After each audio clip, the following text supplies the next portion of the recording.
Salut à Tom du Gravel, à toi qui aime poursuivre lorsque la route s'arrête. Et aujourd'hui, ma route s'est arrêtée aux côtés de Jean-Michel Bayle. Là, redis-nous ton palmarès en 2 mots quand même, parce que c'est tellement impressionnant. Un petit peu de moto quoi. Un petit peu de moto. Ouais, motocross, supercross, et après le moto GP. Et j'ai fini par l'endurance, et tout ça en faisant du vélo. Voilà. Et aujourd'hui, tu es devenu fan de vélo, et aussi gravel et longue distance. Ouais. Ben, j'adore rouler en vélo, me faire plaisir, voir des paysages. J'aime bien l'effort physique aussi. Donc ben voilà, le vélo c'est ce qui me convient, je me régale.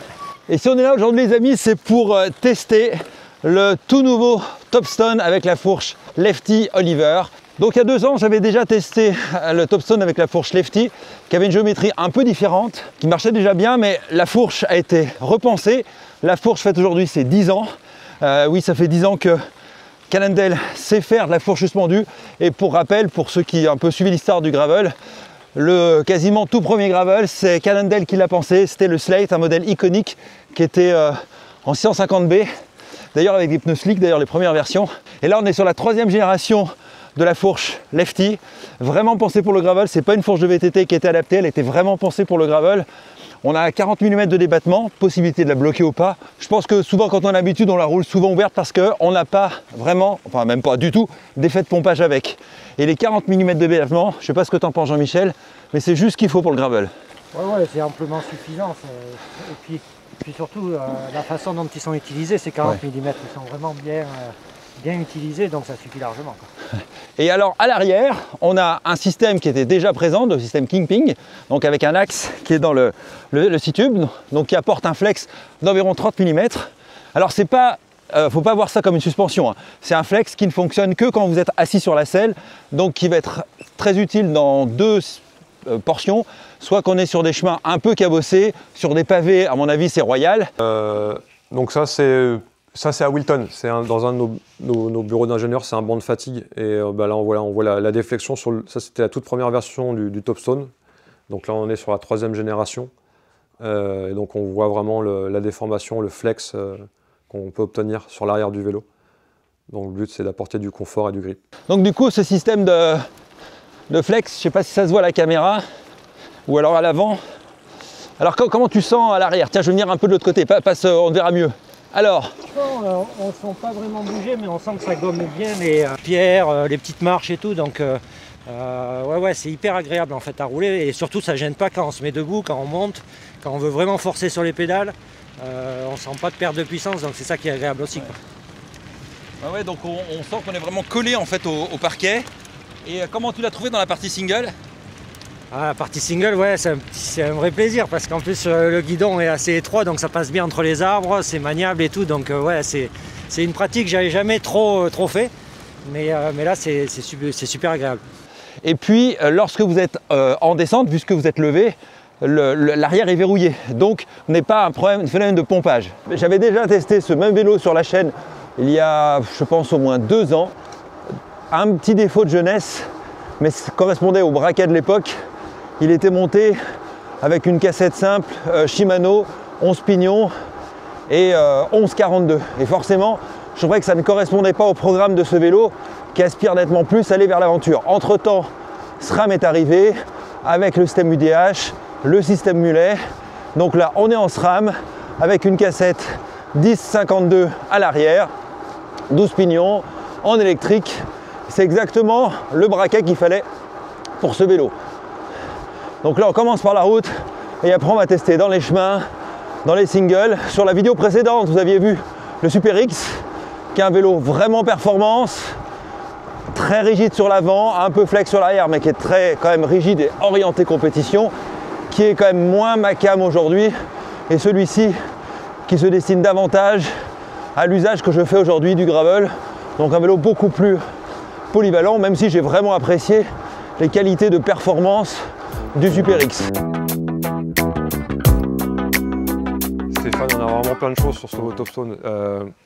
Bon, tout d'abord, on peut le voir, il est propre à lui-même. En termes de design, on sait tout de suite qu'on a affaire à un Topstone, de par sa suspension Kingpin, qui a été encore une fois revue, améliorée, avec toujours cette conception proportional response. Donc on a en fait un point de flexion ici qui est adapté pour chaque taille.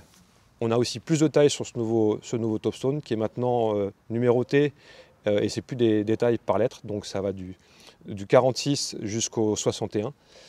On a donc ce Kingpin qui vous apporte beaucoup plus de confort, qui permet en fait au vélo d'avoir en même temps du grip et du confort pour le cycliste lorsqu'on est assis sur la selle. On a une déflexion d'environ 30 mm à l'arrière du vélo. Une légère flexion déjà au niveau du tube de selle, et avec le poids du cycliste, on va avoir l'arrière du vélo qui va commencer à se déformer. Tout l'arrière du vélo, mais aussi en même temps, ça va vous permettre d'avoir du grip. Donc lorsqu'on est sur une ascension, sur de la terre, sur du gravier, on a tendance à des fois perdre un peu d'adhérence. Là, le vélo il va garder toute son adhérence avec le poids du cycliste. Petite nouveauté aussi au niveau du Topstone, avant de parler de la Lefty Oliver, on a maintenant en fait une nouvelle intégration. Donc on a les durites qui passent aussi à l'intérieur du cadre. On a aussi le petit stage port qui est une nouveauté aussi chez Cannondale. Je tiens aussi à préciser voilà, que les durites aussi. Rappelle-nous stage en anglais. Stage, ça veut dire planque en anglais. Donc, dans cette petite planque, on a un storage. Là, il nous manque la petite housse, mais on a une magnifique petite housse. On a aussi tout le guidage aussi des durites qui passent en interne. Le vélo il est aussi compatible avec une tige de selle télescopique en 27.2. Donc on a un intérieur qui est aussi propre que l'extérieur. On utilise des vessies, en fait, un procédé de fabrication avec des vessies qui disparaissent. C'est quelque chose qu'on a aussi depuis très longtemps chez Cannondale. Et donc voilà, ce Cannondale Topstone bénéficie aussi des mêmes technologies. Donc là, on vient y glisser un petit sac, et puis après, on vient refermer tout simplement la petite trappe.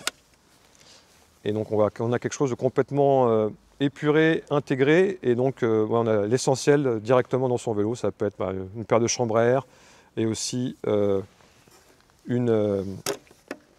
c'est un peu mieux. Et une paire de chambres à air, des monte-pneus, multi-outils, cartouche de CO2, tout ça rentre dans ce petit sac. Donc on a une magnifique Lefty Oliver, c'est la 3e génération de Lefty chez Cannondale, en 2025. Donc cette année, on va fêter les 10 ans de la Lefty Oliver. On l'a vu sur le Slate, qui était notre premier vélo de gravel chez Cannondale en 2015. Et donc voilà, on propose une Lefty Oliver encore améliorée, avec plus de débattement. On passe de 30 mm à 40 mm de débattement, avec une toute nouvelle cartouche hydraulique, un tout nouveau ressort pneumatique, qui permet justement en fait, d'avoir une fourche qui sera beaucoup plus sensible, beaucoup plus onctueuse sur les petits chocs, donc qui va déclencher encore plus facilement. Cette fourche, elle est bloquable, donc vous avez un verrou qui vous permet justement d'avoir une fourche qui sera complètement ferme et complètement bloquée. Donc là, on est complètement bloqué, ce qui permet justement, si on veut relancer, on est sur la route, de pouvoir bloquer sa fourche. Je pense que tu l'as essayé, Stéphane, tu as dû le voir en comportement, même quand on est sur la route, la fourche on ne la sent pas. C'est vraiment une fourche dédiée. Elle est améliorée par rapport à la précédente, qui déclenchait pas toujours assez tôt. Oui, tout à fait. Donc voilà, après les sections de pneus, on peut mettre jusqu'à du 56 à l'avant et 52 à l'arrière, sur les versions avec les fourches carbone. Et sur la version avec la fourche Oliver, on peut mettre jusqu'à du 47. Petite nouveauté aussi par rapport à la nouvelle version du Topstone, c'est que vous n'avez aucun changement de géométrie entre la version équipée d'une Lefty ou équipée d'une fourche carbone. La fourche carbone, bien entendu, elle proposera encore une multitude de points de fixation sur les jambages de la fourche. Pareil aussi au niveau du cadre, on peut mettre tout un tas de porte-bidons et d'accessoires et de sacoches. Le vélo est prêt pour du bikepacking. Donc là, on peut le voir aussi, c'est complètement intégré. C'est des petites vis en nylon qu'on peut démonter. Les vélos sont livrés avec des rondelles chanfreinées qui permettent ensuite, par la suite, de pouvoir visser des sacoches ou d'autres porte-bidons ou d'autres accessoires. Le Topstone, lui, peut aussi accueillir des garde-boue sur les versions avec les fourches carbone. Donc il est vraiment prêt pour l'aventure. Bon ben, on bosse à 15% quand même. Avec un braquet mulet, ça passe quand même bien parce que on n'est jamais coincé. On a toujours des couronnes en réserve. C'est ça qui est bien. Il épouse le terrain. Le système keeping à l'arrière fait que, comme là, un bon coup de cul à 17%, ça plaque le vélo, ça augmente la motricité. Et ça, c'est vraiment tout l'intérêt de ce système qui ne fonctionne qu'en montée. C'est pour ça que c'est pas une suspension, c'est juste pour écraser le vélo filtrer les sections pavées par exemple, et puis gagner du grip lorsque ça monte. Bon, moi j'ai un single qui est ouvert par un pilote de choix, donc c'est l'occasion de voir, de profiter de Jean-Michel Bey vu de l'arrière. On sent que le vélo, on le place comme on veut et je suis bluffé, c'est la légèreté du vélo. Il se soulève extrêmement bien.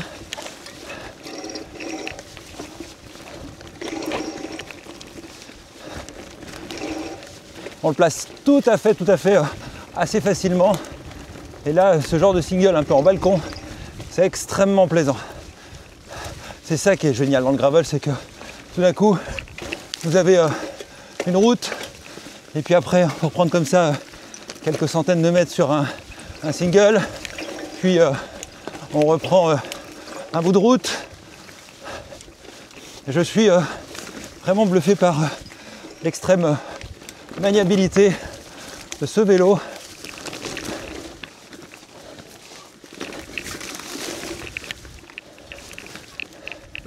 C'est vraiment un vélo qui est joueur et qui vous donne la banane. C'est indéniable. Wouh! Alors pour l'histoire, en moto, je faisais un truc que personne n'arrivait à faire. C'est que sur une route descendante ou un chemin descendant, je pars en quatrième, je me mets en wheeling. Ok, jusqu'à là pas trop de soucis. Embrayage. Donc en fait tu bascules côté équilibre arrière. C'est-à-dire que tu ne tires plus du tout de l'accélération, tu tires que du frein pour tenir. Donc le truc pour pas trop perdre de vitesse, il faut pas trop freiner, mais en même temps si tu freines pas trop, tu te retournes. Ouais. Donc il faut être juste au point d'équilibre. Embrayage, tu cherches le point mort, tu mets le point mort, tu le trouves, tu éteins ton moteur et tu continues. Mais en fait, la synchronisation entre gérer le frein arrière au pied, tu vois, et aller chercher ton point mort avec le pied gauche, le trouver, tu vois, et en même temps gérer le wheeling, la vitesse et tout, c'est d'un point de vue, d'un point de vue sensation et moteur, c'est hyper difficile. Bon les amis, là on va faire une descente d'enfer. Donc ne pas bloquer la roue avant, hein.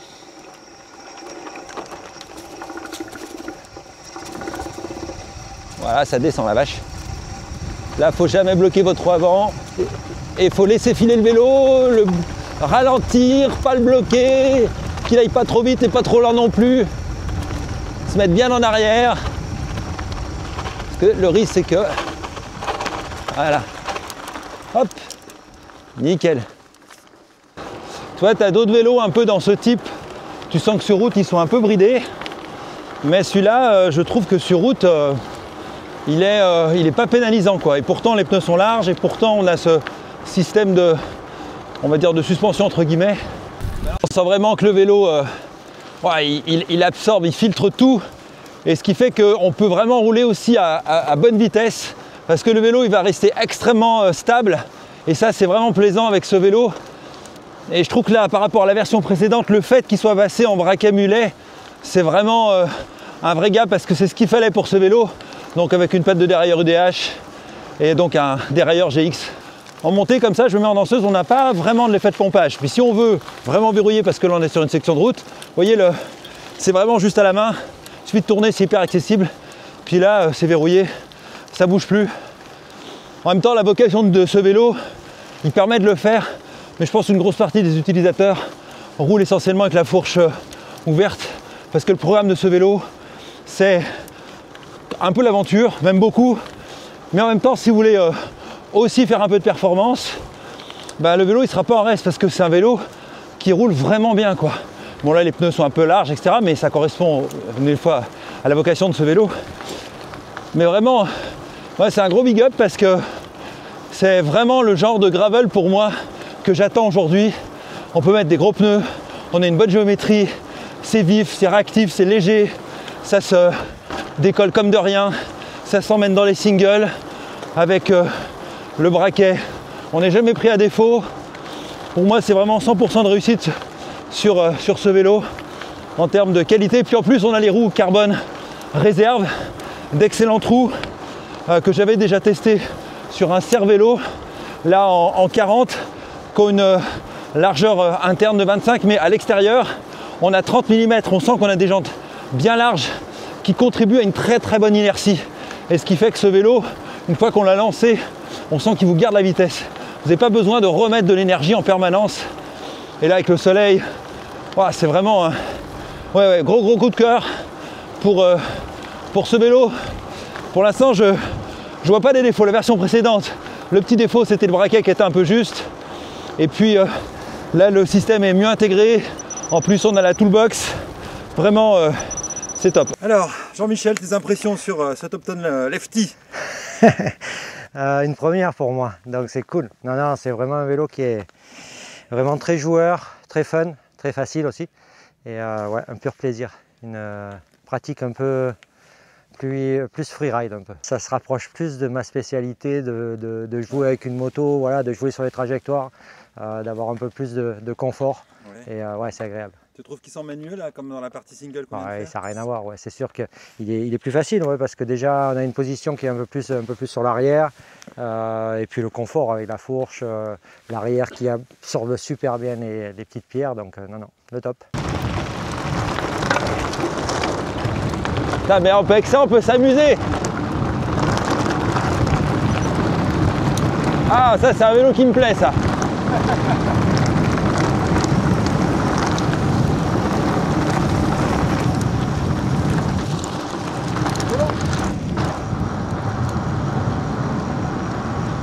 Voilà, c'est bien au terme de cette vidéo.